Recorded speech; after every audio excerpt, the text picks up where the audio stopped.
Assalamualaikum warahmatullahi wabarakatuh. Apa kabar antum semuanya? Semoga antum semuanya dalam keadaan sehat walafiat. Baiklah anak-anak ustazah, bertemu lagi dalam pembelajaran IPA. Kali ini kita akan membahas tentang proses menstruasi dan proses fertilisasi. Nah, kita mulai pembelajaran hari ini dengan membaca basmalah. Bismillahirrahmanirrahim. Dan antum perhatikan penjelasan surat Al-Mu'minun ayat 12 sampai dengan 14 berikut. Bagaimanakah proses kejadian manusia? Kejadian manusia adalah suatu proses berkembangnya diri seorang manusia yang berasal dari bukan apa-apa yang terjadi dalam kandungan seorang ibu. Sebagaimana telah Allah sebutkan dalam Al-Quran surat Al-Mu'minun ayat 12 sampai 14. وَلَقَدْ خَلَقْنَا الْإِنسَانَ مِنْ سُلَالَةٍ مِنْ طِينٍ ثُمَّ جَعَلْنَاهُ نُطْفَةً فِي قَرَارٍ مَكِينٍ ثُمَّ خَلَقْنَا النُّطْفَةَ عَلَقَةً فَخَلَقْنَا الْعَلَقَةَ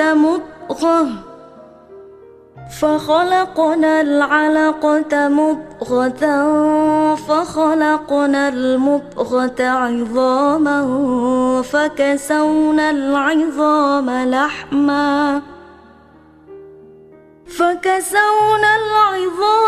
لَحْمًا ثُمَّ أَنشَأْنَاهُ خَلْقًا آخَرَ فَتَبَارَكَ اللَّهُ أَحْسَنُ الْخَالِقِينَ.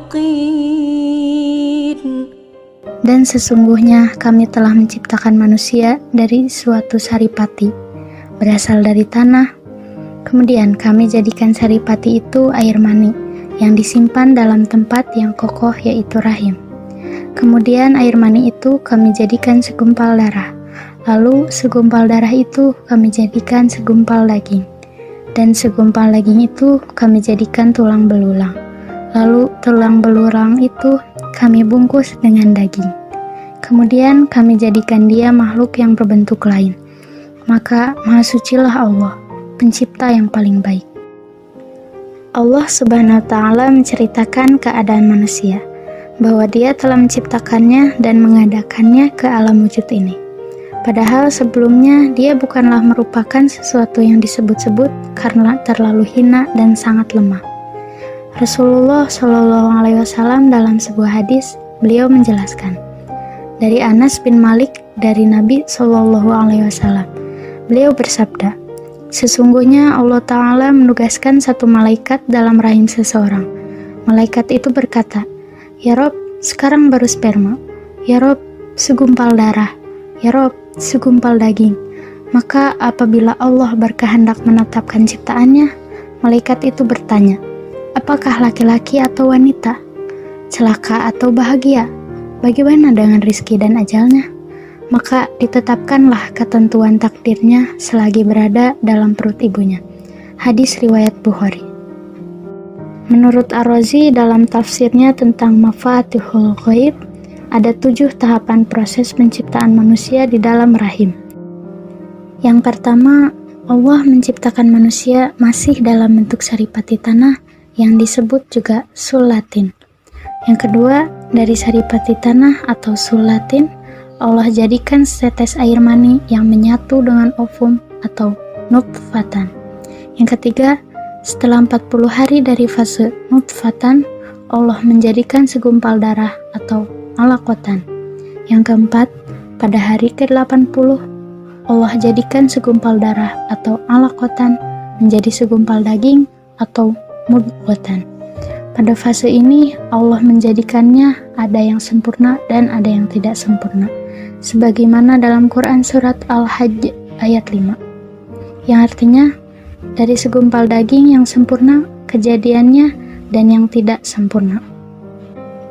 Yang kelima, kemudian pada hari ke-120 atau memasuki usia kandungan 4 bulan, Allah menjadikan segumpal daging menjadi tulang belulang atau idhaman. Kemudian Allah bungkus tulang belulang itu dengan daging yang disebut fase idhoma lahma. Pada fase ini Allah perintahkan malaikat untuk meniupkan ruh dan memberi 4 kata, rizki, amal, ajal, dan bahagia juga sengsara. Yang terakhir, kemudian Allah menjadikan dalam bentuk yang lain, yang disebut juga fase khalqan akhar. Para ulama berbeda pendapat dalam maksud kalimat bentuk yang lain. Di antaranya, menurut Ibnu Abbas, Mujahid, dan Ikrimah, maksud dari bentuk yang lain yaitu ditiupkannya ruh. Menurut Qatadah, yaitu tumbuhnya anggota badan dan rambut.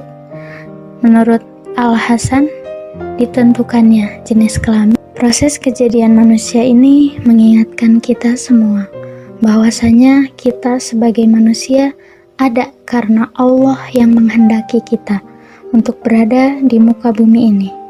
Manusia hanyalah makhluk yang Allah ciptakan dari sesuatu yang bukan apa-apa dan sangat lemah. Sehingga kita sudah seharusnya mengemban tujuan diciptakannya manusia untuk beribadah dan menjadi khalifahnya. Selain itu, ayat ini menjadi penjelasan bahwa sebelum adanya ilmu kedokteran, Al-Quran telah lebih dulu menjelaskan tentang proses kejadian manusia. Bukti konkret bahwa betapa dahsyatnya Al-Quran sebagai kalam Allah Subhanahu wa Ta'ala. Wallahu a'lam bishawab. Dari penjelasan surat Al-Mu'minun tadi, coba silahkan Anda perhatikan bagaimana proses menstruasi pada manusia. Tentang proses dan siklus menstruasi.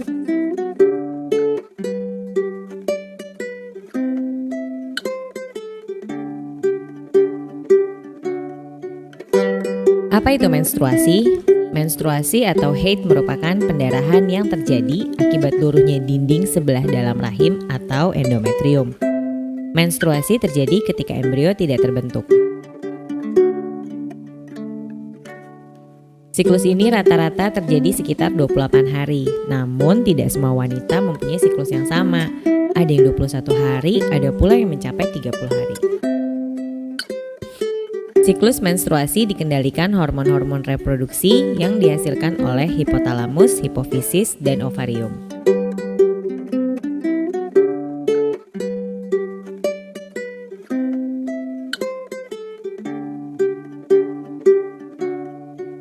Siklus menstruasi terdiri atas 4 fase, yaitu fase menstruasi, fase praovulasi, fase ovulasi, dan fase pasca ovulasi.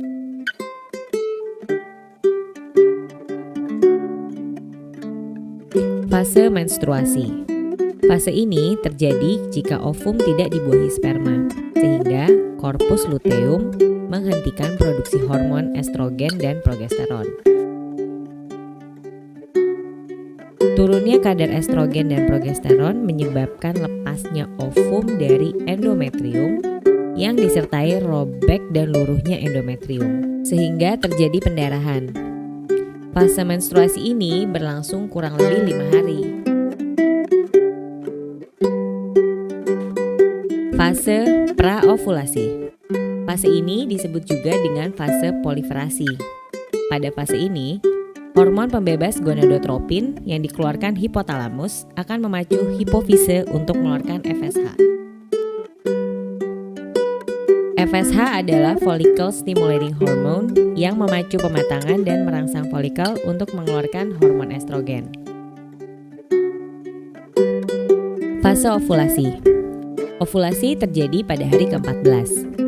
Peningkatan kadar estrogen menghambat pengeluaran FSH. Kemudian, hipofise mengeluarkan LH atau luteinizing hormone. Peningkatan kadar LH merangsang pelepasan sel telur yang telah matang dari folikel di dalam ovarium. Peristiwa ini disebut ovulasi.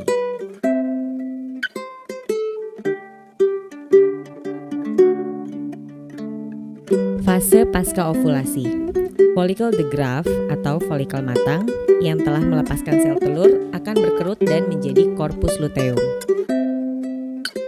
Corpus luteum mengeluarkan hormon progesteron dan masih mengeluarkan hormon estrogen, namun tidak sebanyak ketika berbentuk folikel.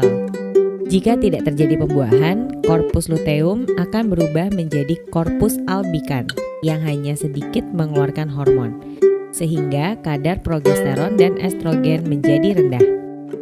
Keadaan ini menyebabkan terjadinya menstruasi. Demikian seterusnya.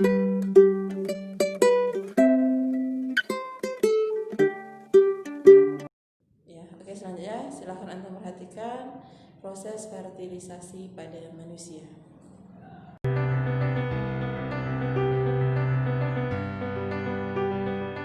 Sel telur keluar dari ovarium, ditangkap fimbriae, kemudian memasuki tuba falopi.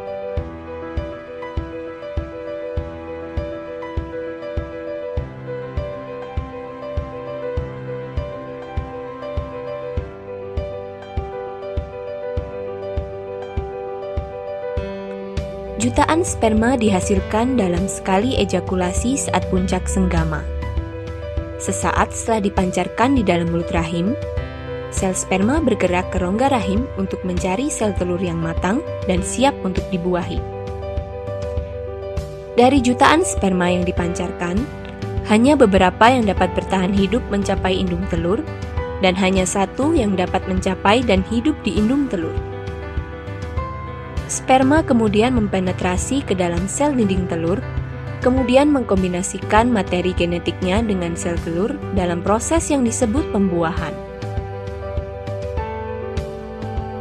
Sel telur yang telah mengalami pembuahan selama perjalanannya menuju rahim, zigot akan mengalami beberapa perubahan.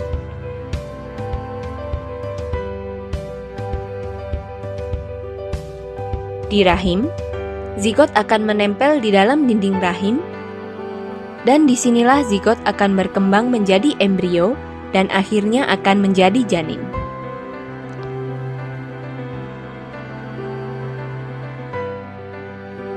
Baik anak-anak ustazah, alhamdulillah ya itulah materi pembelajaran kita pada hari ini. Mudah-mudahan bisa antum ambil manfaatnya, bahwasanya pembelajaran kita hari ini adalah pembelajaran bagaimana memang kita mensyukuri nikmat Allah Subhanahu wa taala atas karunia-Nya yang telah memberikan kesempurnaan kepada diri kita berupa alat reproduksi yang luar biasa. Maka dari itu antum jaga dan antum pelihara, antum rawat ya pemberian Allah Subhanahu wa taala yang sudah Allah anugerahkan kepada kita.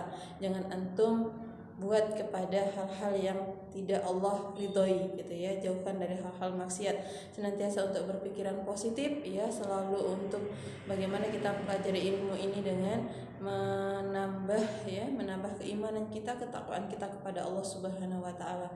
Makanya jika kita tidak menjaga diri kita dari perbuatan yang sia-sia, maka kita termasuk manusia-manusia yang Allah hinakan, bahkan Allah hinakan lebih hina daripada binatang ternak. Afwan minkum, lebih kurangnya ustazah mohon maaf. Wabillahi taufiq wal hidayah. Assalamualaikum warahmatullahi wabarakatuh.